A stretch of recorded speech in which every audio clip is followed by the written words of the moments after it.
لاہور بدستور فضائی آلودگی کی زد میں ماہرین اسموگ کے نئے اسپیل کا خدشہ ظاہر کر دیا۔ ایئر کوالٹی انڈیکس کے مطابق لاہور 496 پوائنٹس کے ساتھ آلودگی کے اعتبار سے دنیا میں ایک بار پھر پہلے نمبر پر، بھارتی دارالحکومت دہلی 420 پوائنٹس کے ساتھ دوسرے نمبر پر۔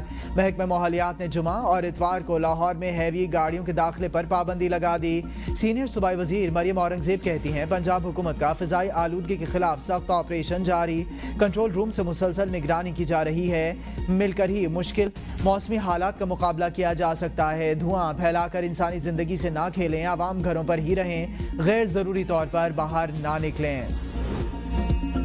آرمی چیف کی مدت ملازمت 5 سال، دوبارہ تعیناتی بھی 5 سال، توسیع 5 سال تک ملے گی۔ ریٹائرمنٹ کی عمر کی حد ختم، آرمی ایکٹ میں ترمیم کا بل قومی اسمبلی اور سینٹ سے منظور۔ قائم مقام صدر نے بھی سینٹ اور قومی اسمبلی سے منظور 6 بلز کی توثیق کر دی۔ قائم مقام صدر یوسف رضا گیلانی نے تمام بلز پر دستخط کر دیے۔ قائم مقام صدر مملکت نے آرمی ایکٹ ترمیمی بل، نیوی ایکٹ ترمیمی بل، ایئر فورس ایکٹ ترمیمی bill, practice and procedure bill پر دستخط کیے۔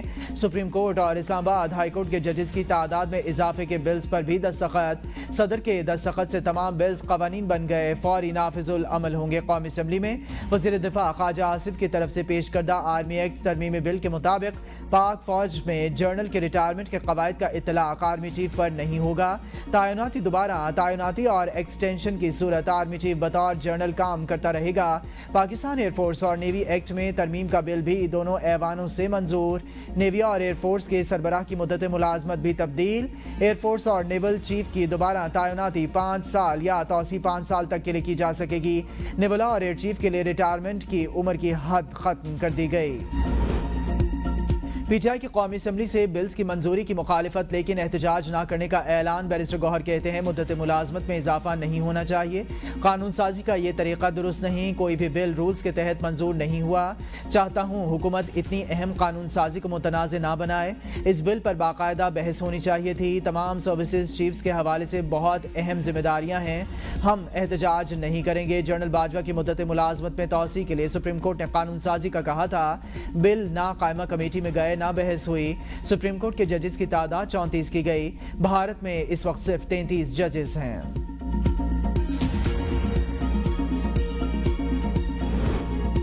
ٹرمپ یا کاملا، امریکہ کے 47ویں صدر کا چناؤ چند گھنٹوں کی دوری پر۔ پولنگ پاکستانی وقت کے مطابق دوپہر 4 بجے شروع ہوگی۔ انتخابات کے لیے تمام تر تیاریاں مکمل، security high alert, national guards بھی اسٹینڈ بائی۔ الیکشن میں کملا ہیرس اور ٹرمپ کے درمیان کانٹے کا مقابلہ متوقع۔ مختلف رائے شماریوں میں کملا ہیرس کو صرف 1 پوائنٹ کی برتری حاصل۔ دونوں امیدواروں کی توجہ پانسا پلٹنے والی ریاستوں پر مرکوز۔ 47% ووٹرز ٹرمپ، 48 کملا ہیرس کے حامی۔ امریکی میڈیا کے مطابق سوئنگ ریاستوں میں ٹرمپ کملا ہیرس کو لیڈ کر رہی ہیں۔ 5 سوئنگ ریاستوں میں ٹرمپ، 2 میں کملا ہیرس آگے۔ امریکہ میں موجود مسلمانوں میں سے 57% آبادی الیکشن میں حصہ لینے کے اہل، 26% مسلمان ووٹ ڈالنے کے اہل نہیں، 15% ووٹ ڈالنے سے انکاری۔ غزہ اور لبنان جنگ پر امریکی موقف کے سبب مسلمان بیلٹ سے دور ہونے لگے۔ جنوبی ایشیائی برادری میں کملا ہیرس کو پذیرائی حاصل۔ عرب کمیونٹی میں ٹرمپ کا اثر و رسوخ زیادہ۔ پاکستانی امریکن گروپ کا ٹرمپ کی حمایت کا اعلان۔ امریکی صدر بننے کے لیے امریکہ میں پیدا ہونا، 35 سال عمر اور 14 سال تک امریکہ میں رہائش پذیر ہونا ضروری۔ یہ بھی لازم ہے صدر بننے کے امیدوار کے والدین بھی امریکی شہری ہوں۔